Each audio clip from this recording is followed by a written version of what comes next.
knackered. Why are you bleeding knackered? Because I've just finished a run of a play called The Three Sisters, and I was playing the only role I ever get nowadays, a doctor. I need a doctor, so we'll get McCoy, because he knows how to play a doctor. So I just finished. I had 2 shows yesterday, and there was the farewell party, and there was friends up from London, and I didn't really get back till 1 o'clock, and I was up early in Newcastle, in Edinburgh. You can hear, you know. My accent's got stronger, hasn't it? I've been in... Pardon? Yeah. Can you get that guy back? He can translate. There you are. I was working there for the last 8 weeks, and I went partly because of the vote, the referendum. I thought that'd be a very exciting thing to do, and it was. It was the most amazing atmosphere, especially in Glasgow, where we rehearsed and first performed it. It was just glorious. I couldn't believe it. On the street, you just walk down the street and people were all talking about it. You could hear. They were just passing by. Referendum, this thing, you know. Everyone was very excited about it. And if Glasgow had had its way, I would have needed a passport to get back into England. But anyway, they didn't. And then Glasgow then kind of split off from Edinburgh as well. Oh yeah, Edinburgh.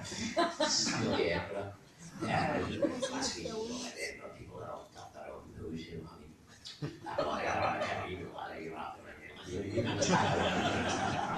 yeah, very posh. I think they're English, you know, that's what I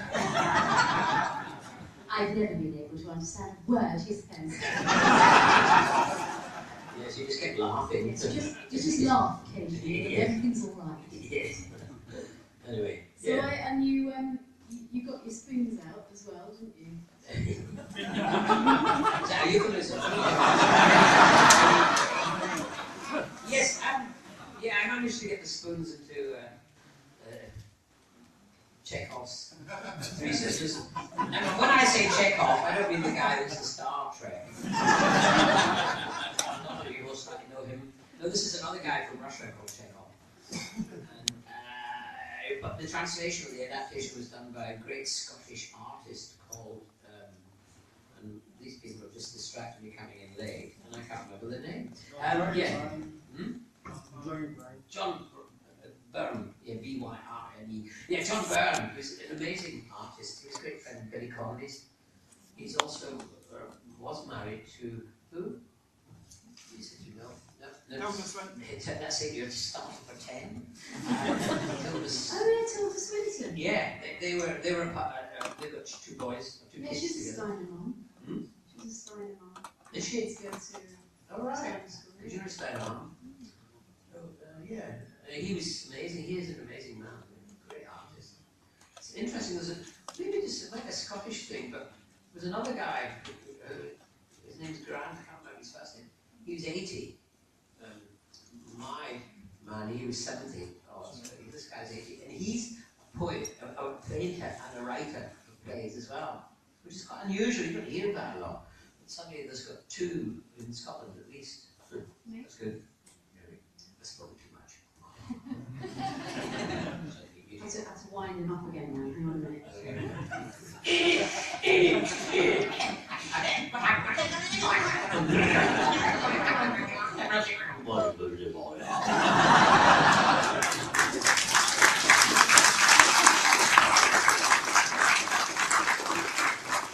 do you think anyone's got any questions for us? I wouldn't think so. Would you like me to go roving? Do you want to go? Not like that. Rove away. Shall I rove? Rove away. Well, you just chill. I'll chill and you rove. And I'll rove. Wait now. Right, who's got a question? Yes? Is that on? Yes. Right, this is the roving one.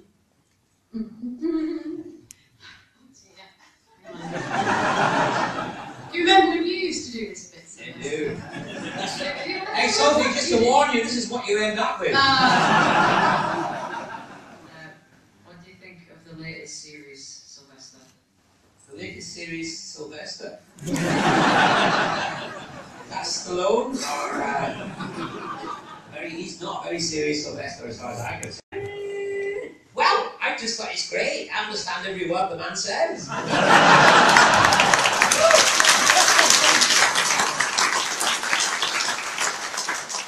Whereas in Glasgow, they've got TARDISes all over the place.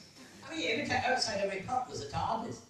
And so on a Friday night, you know, people, Scots guys come out of the pub, what else are we doing? Oh, there's a TARDIS banging on the door, let me in, I want to be the next Doctor Who. I mean, there's a lot of expletive deleted in those words. and I tell you, every now and again the door opens and a hand comes out and grabs a Scotsman. And that's how you get 3 Scottish doctors.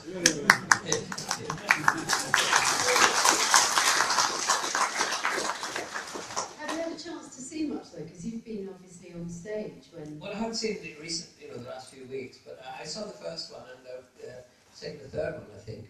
And yeah, I think he's great. It's just, it's really. I'm so pleased that the language inside the TARDIS is not as blue as the language, as the painted language of the TARDIS. If you know what I mean. I should rephrase that. I'm too tired. Anyway.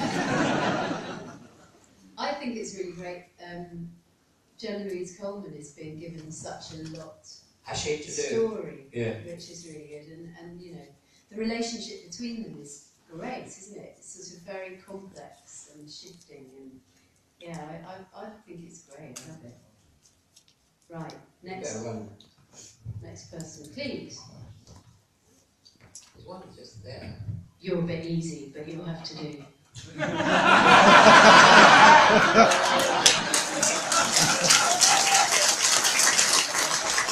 Sylvester, this is a very, very long question.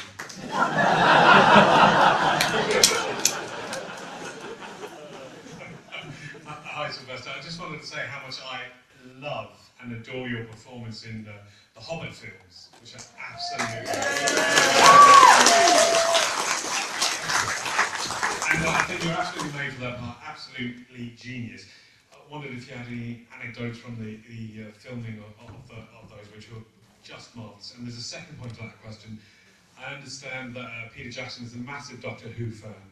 So how do we get him involved in Doctor Who in some way, shape or form? Well, I mean, I'll answer the second one because he is a big Doctor Who fan. And he has got my costume as well. I heard this when I went out to New Zealand first with the Royal Shakespeare Company with Ian McKellen. You know, he's a big fella that, called Gandalf. And we went to New Zealand, and his children, we were invited to his house, and Peter's house, and his kids were there first, and they were excited because they thought he was going to turn up in my costume, but he didn't. And he never mentioned Doctor Who. For 3 or 4 years I've been working with him now, on and off. It's taken so long to do these films. Then on the very last day of filming, and he did this with everybody whose last, shot it was, they'd come and give you a present. They gave me my stave. I've got the actual, the original stick at home. So, it's all chained up. And anyway, don't have to rush off and break in now. But anyway, he gave me that and various other things and some wine and said nice things. And then at the end of it, he suddenly went, it was really sweet. After all 2 or 3 years, he suddenly went, and he said, I got to work with Doctor Who!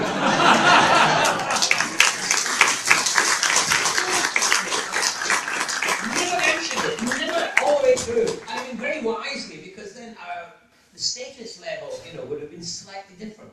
And I think he was very wise not to mention that anyway. So that was really nice.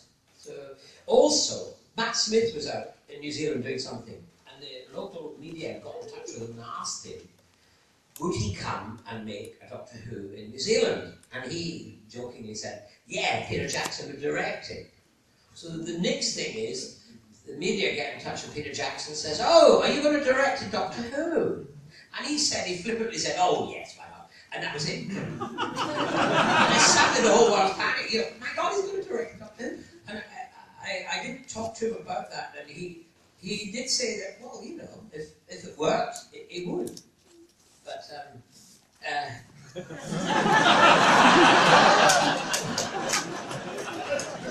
think Peter Jackson said that.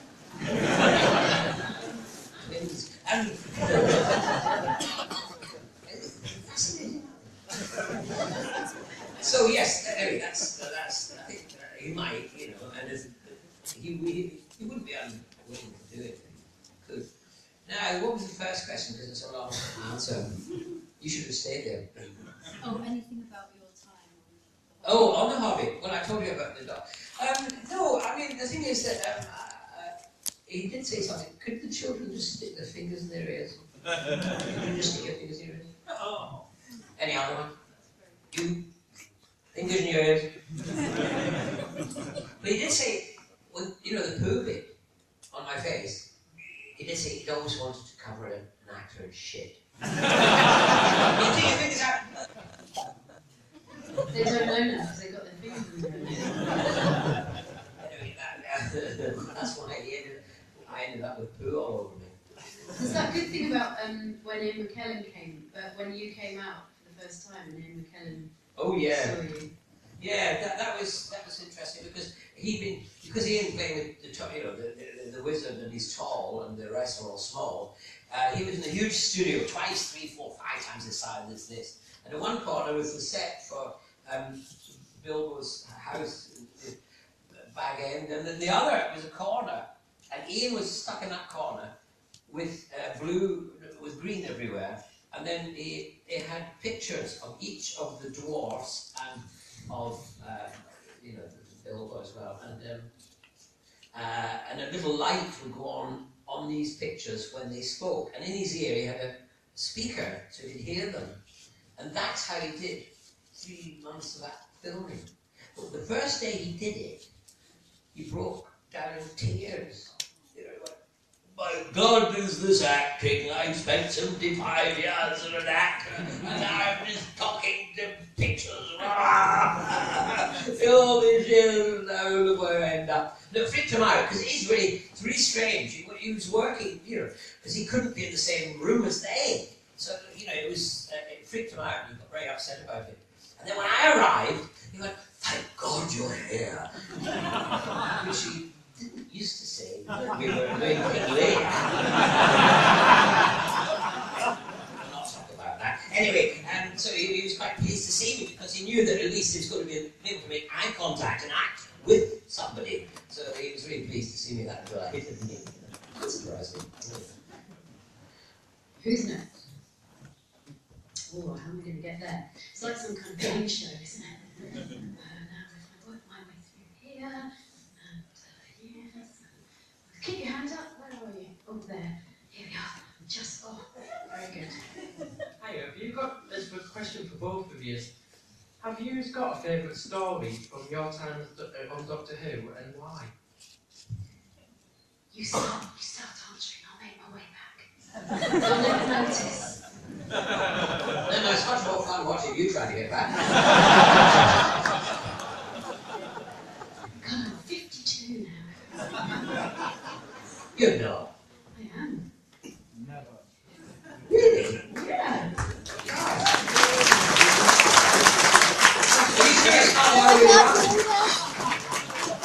What's you? 25. Oh. Anyway, she's 52, her brain's gone. Anyway, she would have got that years ago, she would have thought about that and all over the place. I would.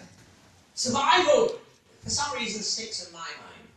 The reason is, we were filming in the deserts of Dorset, which is a big, huge sandpit for miles by miles. And it was over 100 degrees, it was like spaghetti western, it was incredibly hot.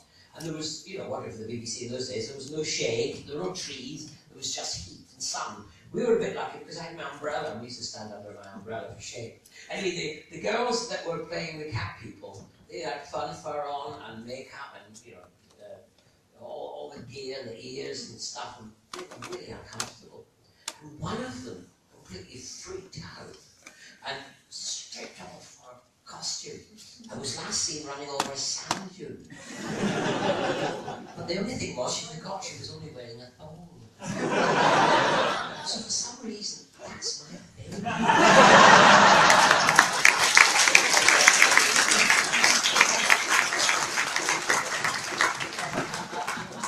It's long in my heart. It's a song. I think, well, in terms of the sort of acting required, for me it was The Curse of Fenrir.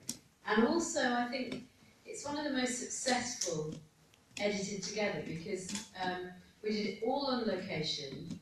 I thought the haemovores were very successful monsters as well. I thought the masks and the things they wore were great. And the cast was really good, but then it always was. We were so lucky with our cast. But all those themes of the Vikings and the vampires, and then, but what I loved most of all was the fact that Ace gets betrayed by the Doctor, and I had a lot of sort of emotional stuff to do. I had the jumping in the water, and basically, actors pretty much want to show off a lot. So I got to show off a lot in that one, of sort of a range of skills, I think. And we just had great fun as well. So we did a lot of filming in Dorset. We filmed a lot of that in Lulworth Cove. Yeah. And we had lots of parties on the beach, didn't we? And the visual effects crew threw dry ice in the sea to create sort of, like a top of the pops effect. And haemovore effect. A haemovore effect. And GMT's dog ate my pullover. Yeah. Pepsi? Yeah. I didn't know that. Yeah, but he didn't eat it all, but he had a big hole in it. It's been very peckish. Yes. Yeah, Jonathan Turner doing the barbecue down Yeah. on the beach. It's great fun. But they were always really good fun, weren't they? Yes, that was our intention that they should be, really. And I was kind of very proud of Sophie as well, must be as well. Because we meet actors who were in it, and they used to say how much fun they had in it, doing it. Because even now, sometimes you're an actor and you go along to someone's series or something like that, they all know each other and they all sit together and they just let you go on your lines, you do your lines. It's kind of a lonely experience. But we made sure they had a great time. I remember Ghostlight actually, when we went for the read-through, and there were all these very posh actors sitting around. I thought, crikey, I've got the right room. And Sylvia Sims, she was just having quite a hard time with her personal life at that point. And she really was very unhappy. And I remember Sylvester saying, right, a prize for the person who can make her crack a smile first. And I can't remember, it didn't take you very long, but it was you who made her smile. Yeah, and then we also had quite a few... myself the prize. we had quite a few strikes during that as well, so we kept having to go to the pub next door, do you remember? It was terrible, really. We had to leave the building and all go to the pub. And she had a fantastic time in the end, and whenever I see her, she's introduced me to people saying, oh, this is Sophie, and we had such a wonderful time. And you think, well, somebody like that who's done such a lot of work and such a lot of amazing work as well, for a few episodes of Doctor Who to really stick in her mind in that way, we must have done something right, mustn't we? Indeed, yes. Another question? Let's take one. Now, of course, there was always a bit of up in the air what they were going to do with the TV series after the third series that you did. There was a few stories going about what we might have done, but where would you have liked to have seen things gone after after Survival? Where did you want to go, Sylvester? Scunthorpe. It's probably about the only place in the world where I've been, isn't it? I don't know, how can we answer that? I mean, it's a very difficult one. Unless if we'd been creative in the sense that we wrote it and knew how it ran, we just learned the lines and tried to bump into the monsters. That was our job, really. I mean, there was the thought that it was they were going to drop more hints about maybe the Doctor was more than just the Doctor. He might have been the creator of the Gallifreyan Society, one of a triumvirate of people.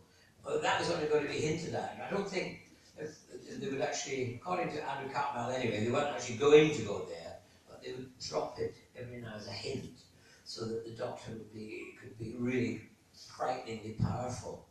Every now and again, you get the hint, you just see a crack behind this little, kind of cosmic hobo was something much more powerful.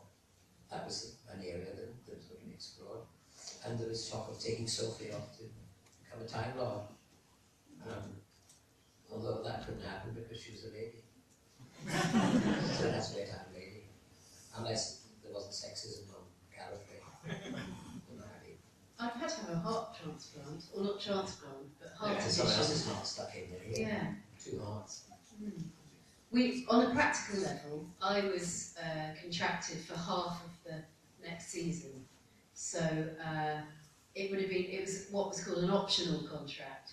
So it meant that I could have left halfway through the next season, or that was the plan.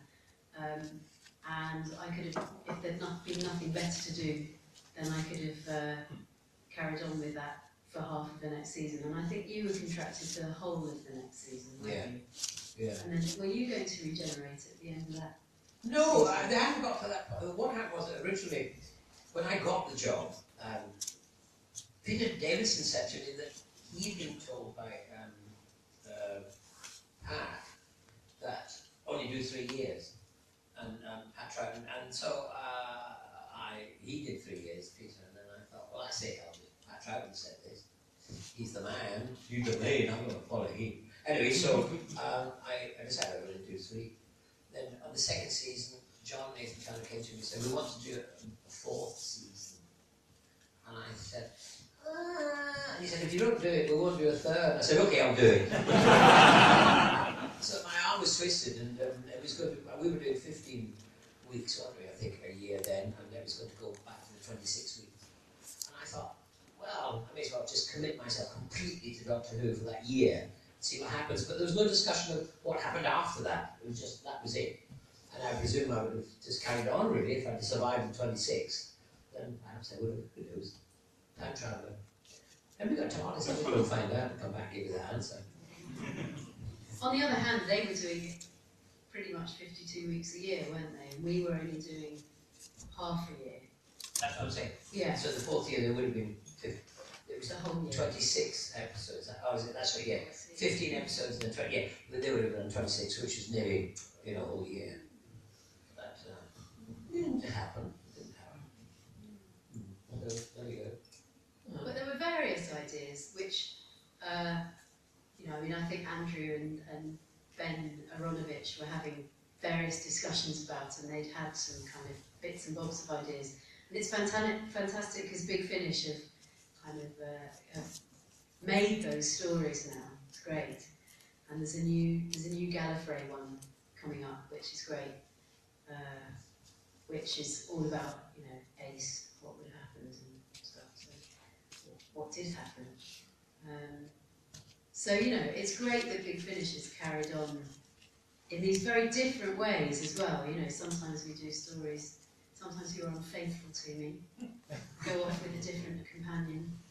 Sometimes I'm left all on my own to do stories by myself. Sometimes I'm left alone to do stories by myself as well. They kind of try to fit those into the one that leads into the Paul McGann, the Sylvester McCoy and Paul McGann film. I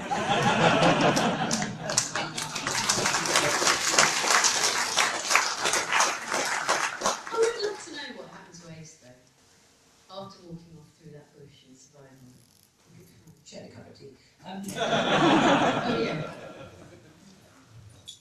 As a lead-in, can you tell us about Russell T Davies's plans to bring back Ace and the Sarah Jane Adventures? Yeah, I knew nothing about that until I was interviewed for Doctor Who magazine by Benjamin Cook, who's a very good friend of Russell's. And he said, oh, by the way, I told Russell by email that I was going to be interviewing you today, and he said, oh, Sophie's always been such a great ambassador of the show, and she's always been so kind, and let me tell you that she was going to be the next guest on the Sarah Jane Adventures. And it was the first I'd heard of it, because we never really had any contact, have we, with Russell T Davies? I wrote him a letter, actually, when Doctor Who first came back on, and I found this piece of stationery that I'd procured, shall we say, from the Doctor Who office on the last few days. And it was a really lovely, they had that stationery, do you remember, with Doctor Who and then the TARDIS in the corner? I've still got some. Yeah. And I thought, well, I'll use this piece of paper, I'll send a letter to Russell T Davis, and I said, you know, I really hope it goes well. It's so fantastic that you're doing it, you know, I'm sure it would be fantastic. And sent it to him. And I never heard anything from him. So I sort of thought, oh, well, maybe he never really liked our era or something like that. But he actually did write a book about Doctor Number 7. Yeah, that's right. Way back. A Virgin. A New Adventures. Yeah. Yeah. One of those ones, anyway, I didn't publish it, but he did 3. Yeah, yeah. That's He interesting. obviously did. Actually, right? Yeah. Anyway, so, and then Benjamin said that, yes, he described to him this opening scene where this sleek car would turn up outside Sarah Jane's house, a sort of sports car, and you just see this sort of, the door opens and the back view of this woman in a business suit would get out and go up to the front door, ring the doorbell of Sarah Jane's house, and she'd come to the door and open the door, and then you'd get her point of view, and it would be Ace in this sort of sharp business suit with very high heels.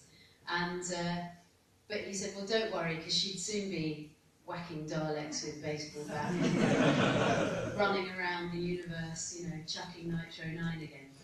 So I mean, you know, that was a real shame, but really not. I mean, you know, my real regret about that is not having to ever have got to work with Liz, because we just loved each other's work from the moment we met each other at a, I can't remember whether, I think it was a Doctor Who magazine party, and we saw each other across a crowded room. This was many years ago, and I saw her and thought, oh, there's Sarah Jane, who was, you know, well, her and Katie Manning were my assistants when I was growing up. And at that moment, she looked at me, and we both sort of made our way towards each other. There was violin music. We threw our arms around each other, and she said, I think you're wonderful as Ace. And I said, I've always thought you were wonderful. And we really, really got on very well. And I used to ring her up quite frequently, actually, whenever there was a, because she was very hot on merchandising and copyright and, you know, sort of deals and things like that. So I used to always ring her up to get her advice on, you know, various things that were going on. And because she kept it such a secret, you know, there were only very few people who knew that she was ill, and she wanted it that way. I mean, none of us knew, did we? And so I'd actually left a message on her answer phone, literally like 2 weeks before she died. And I remember actually thinking, gosh, that's strange that I haven't heard back from her, because I would hear back from her pretty much straight away. Of course, then I realised why. And yeah, as I say, I mean, my regret is that, I mean, it would have been so wonderful to work with her. And but I mean, isn't it great that we've got those episodes to watch, and you know, the fact that she was given that.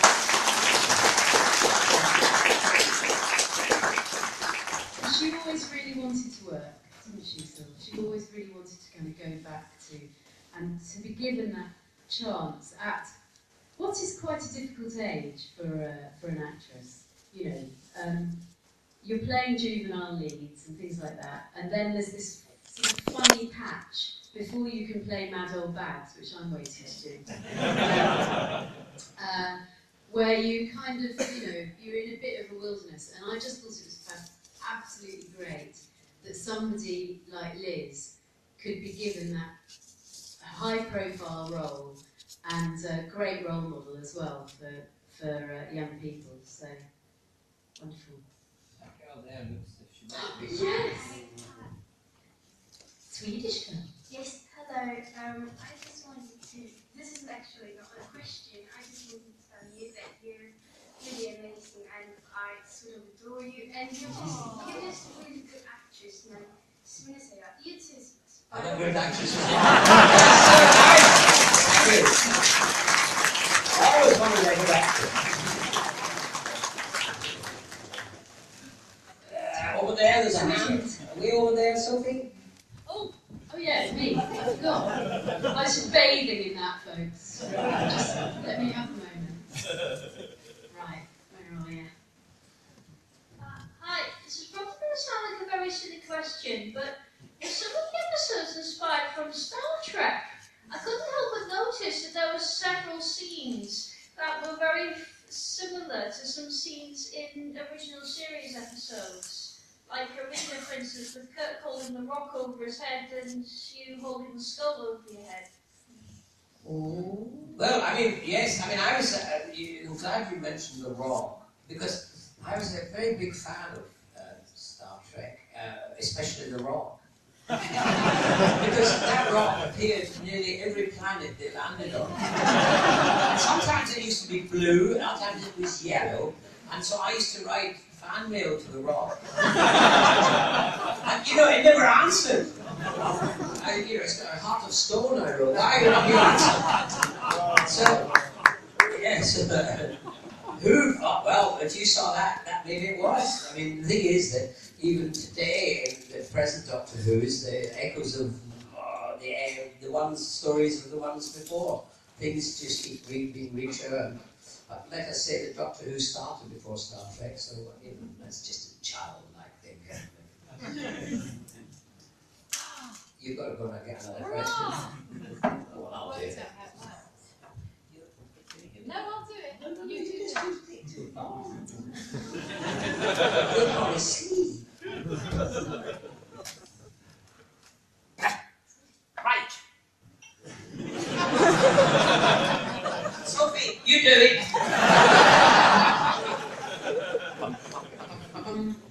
Do you each have a favourite scene from your time in Doctor Who?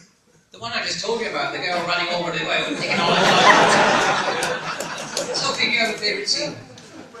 Oh, I know, the favourite scene maybe with tall, silvery men. What do you call them? Yeah. Maybe, Sophie? Yeah? No, it's got to be the beating up the Dalek with a baseball bat. Well, that's one of my favourite scenes to actually shoot, because it was a one take. We only had one go at it. And so the pressure is on when you've got a stunt like that. And it was my first stunt, really, that I'd ever done. We practiced it in the rehearsal rooms, and I thought, oh, this is going to be fantastic. But then when we actually got into the schoolroom and everything was set up, you know, we practiced it a few times. But the pressure, you know, the stress is quite big because, as I say, you can only do it one time. And we went for it. And the visual effects department, it was fantastic. They didn't tell me, but they suddenly started, you know, squirting water everywhere and fire and all this. So it was an amazing scene to have done. But I mean, that line, you know, now I think about it, who are you calling small? And then, you know, whack, the baseball bat. I hope nobody else ever gets to do that. What do you think of the Doctor having a wife like River, and what do you think your doctor would think of River if he met her? Oh, I think that's very wet. I don't know, that's not the kind of doctor I knew about, really. I just don't know, really. I just get very confused because Peter Davidson's daughter is married to Doctor Who, and Peter Davison is Doctor Who. This is too incestuous for me. That means that she's my wife as well. But yeah, she's Peter Davison's daughter. So that's just crazy. I don't know. It drives you completely bananas. I'm sure we should all be locked up in a prison for all of that. Probably the loveliest moment of the 50th anniversary was the Five-ish Doctors. Was it much fun to film? And to both of you, how was your 50th anniversary? Mine? I have 70. Can't remember, it's so far back now. Not 50 years. Yes, no, I mean, it was great fun working with Peter and Colin and Paul and all the others. It was just such fun. I really did enjoy it. It was great getting Peter Jackson involved, and I think Peter Jackson conned Sir Ian McKellen to do it as well. And so that was really lovely. No, No, it was great fun, and I mean, in a way, people keep saying to me how they've loved it even better than the actual official one. And, people do say, and I'm not sure whether that's right or wrong, but I do think that they were wrong not to have us somehow in it. They missed the chance, and by Peter Davidson's brilliance to make that show that we did, because it was all Peter's work, really. It just shows you what fun it was and what fun they could have had if they had us in it, with a bit of imagination. So anyway, my 50th anniversary, oh God, I really can't remember. You were just constant interviews and... I thought it was my 50th anniversary. And I was going to ask yours, it was only 2 years ago. So you can remember yours. Mine was 21 years ago. Can't even remember. Oh, my 50th anniversary was mad, completely, if you mean that one. I travelled the world. I went to Australia with Colin and Peter and Paul and Mary, and anyway, and we went, and then I came back, and then I went back to New Zealand to do some filming for The Hobbit, and then I came back, and then went to America, and then I did another film as well called Christmas Candle, which was a load of old tosh, and then it was work, and it just carried on. And by the time I got to this year, the beginning of this year, I was completely worn out. I turned down 5 jobs, theatre jobs, after one after the other. No, I can't do it. And I never knowingly say no, do I? No. Yes. No. What about yours? Well, the actual anniversary itself was great because I was at the Excel Centre on the very day. So was I. And I was in one of the signing booths, and somebody had the great idea to do the announcement as it was pretty much on the TV at the time. So at the exact time, which was the exact time because they're Doctor Who fans. They said, at this time, 50 years ago, at precisely, I can't remember how was it, 5:35. 5:35 and maybe 20 seconds even, or something like that. It was in remembrance of the Daleks. Yeah, that's true. That very time. That's true. But it was even more precise than that. You switched the telly. Yeah, I didn't watch She that. switched off Doctor Who. And everybody sort of said happy birthday. And I suddenly realised that I was sitting next to Carol Ann Ford and William Russell. And I just went over to them. And I suddenly felt really quite emotional and put my arms around them and I said, happy birthday, it's really fantastic to be with you at this moment, at this time, on this day. And Carol, it sort of hadn't really, she went, oh yes, and I think it kind of just hit her then. And it was really it was a very emotional moment actually, thinking that 50 years later, this little programme that was in black and white, and that these two very people had been so massively part of, and involved in, was like had kind of just was here again, and through all its trials and tribulations and cancellations and whatever, here it is. It's still here, and you guys have been in a large part. It's mainly due to people like you who followed it all down the years, and who've been just like the ones who got it back on, and really the ones who kept faithful. And apart from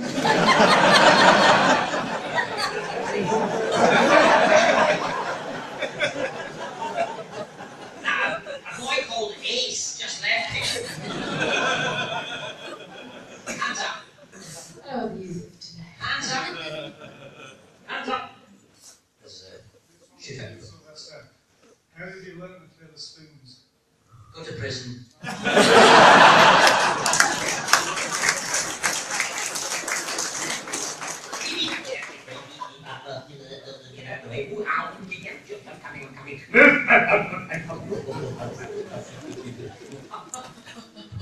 Yes. Here's a question for you. Apart from Doctor Who, who's been your favourite actor or actress to work with? Sylvester McCoy? No, you're not allowed to mention it. I mean, you said Doctor Who. I was Doctor Who, Sophie. Oh, were you? Yeah. Oh, see? Yeah, you didn't realise it.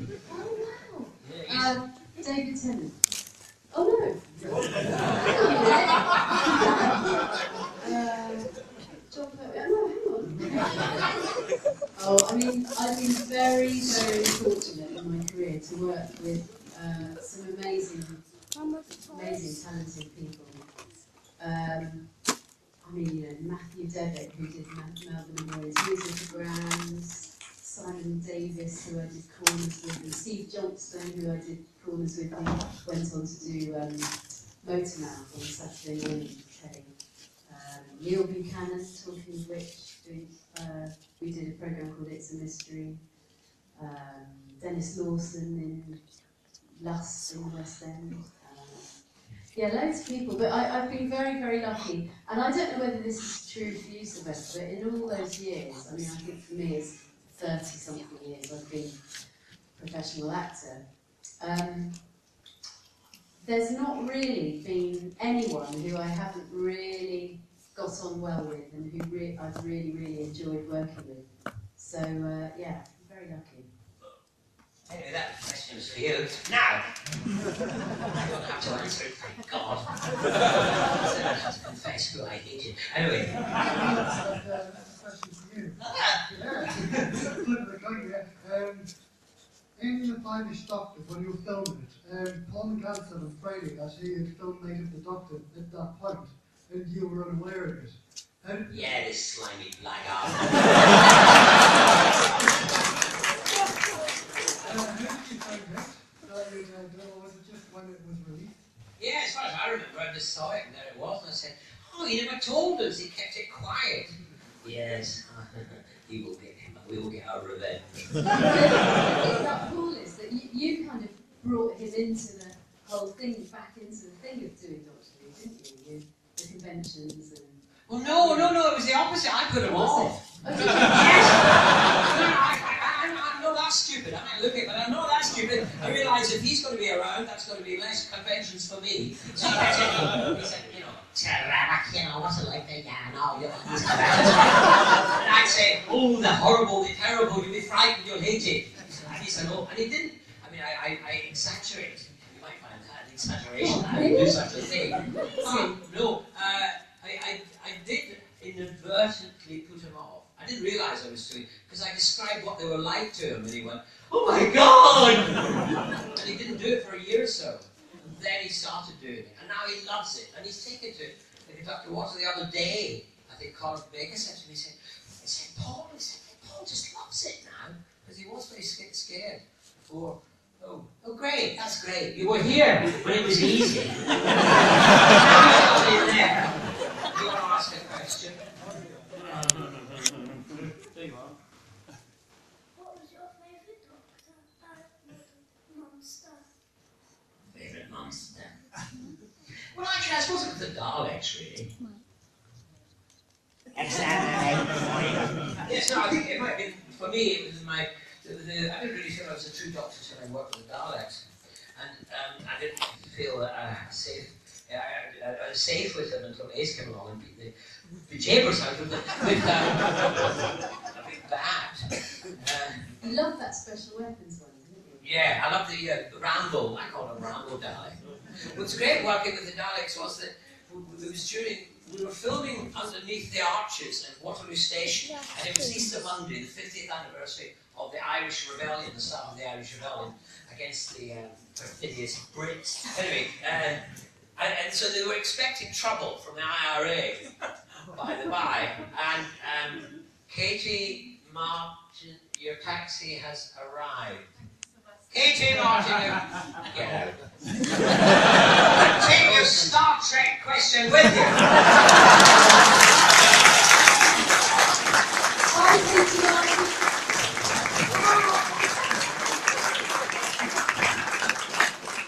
But anyway, yeah, so we were filming under the arches at Waterloo Station. It was all that tension, political tension, IRA in the air, and the pyrotechnic boys at the BBC were completely bananas and wonderful creatures. We loved loved them, didn't we? And we were great friends. She loved them more than I. I mean, you know, we were great mates, and but anyway, they used to try and, for some reason, blow us up. They tried to kill us regularly. All the time. All the time. But there was a big battle going on under the arches. It was the one faction of the Daleks and the other faction of the Daleks banging away at each other, and they put off this great explosion.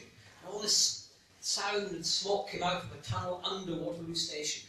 Cars' alarms went off because the cars shook, windows were broken, and then suddenly it was announced on Capital Radio the IRA had blown up Waterloo Station. It was all over the place. Firemen were coming, ambulances, and I was standing at the smoke was coming out of that tunnel, and down there came an ambulance there behind it, a fire engine, flashing lights, came right down towards me, and then suddenly the ambulance screeched to a halt, and the ambulance driver's chin dropped to his chest, because out of the smoke came 3 Daleks.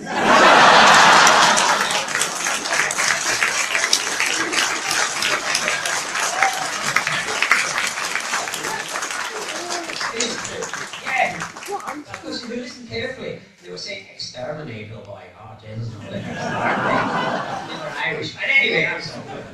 There's a lot of that going on. I enjoyed it. We have time for one more question. Look. Rosie, is that right? Rose. Which Rose is she in? Oh, this Rose! It's worse. In Remembrance of the Daleks, we take to Davros to talk about unlimited rice pudding. And I would want to know, what would you do with unlimited rice pudding?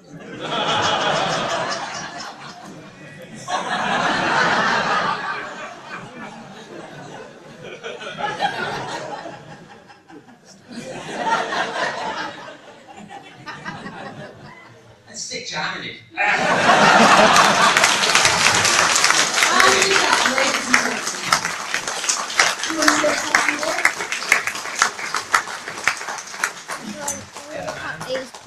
Hello, thank you both very much for bringing everything to a close. They are the Doctor, the name Sylvester, McCoy, Sophie, Aldred.